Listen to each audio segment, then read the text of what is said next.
there was a whole number of surveys that were summarized in one report, where it was determined that about 60% of the ambulance runs in the major cities of the United States are a result of acute symptoms brought on by the way someone's breathing.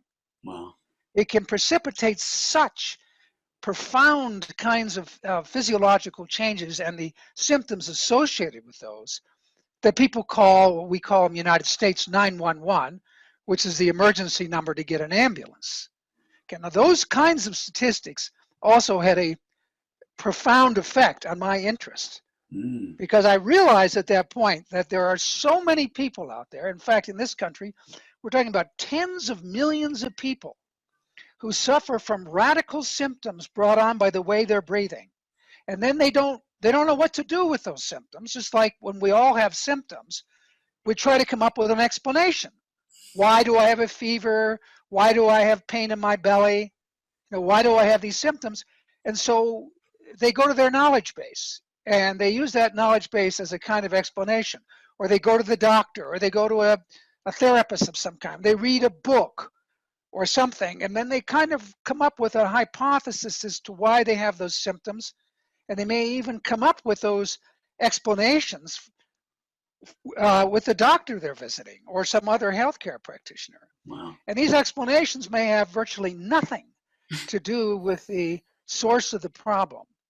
Most people it would never occur to them that it had anything to do with the way they're breathing. Wow. So they blame it on something else. They go to the doctor who has a specialized kind of knowledge about something, and the doctor obviously is going to go to his or her knowledge base to try to figure out what's going on. They do the best they can. They come up with an explanation. Maybe you get a drug prescription. Maybe you get some kind of self-help technique, whatever it is to try to help out. Then someone else is a naturopath. Someone else is a physical therapist.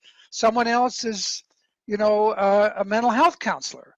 And they all have their take on it, but no one really is focusing on, in these cases, as to what's really going on. Most of these people don't know their respiratory physiology on the one hand, or if they do know respiratory physiology, they generally don't know anything about counseling, interviewing, psychology, behavior, or anything like that. So these immense number of people fall through the cracks and rarely get what they need and walk around with those problems for years, decades at a time.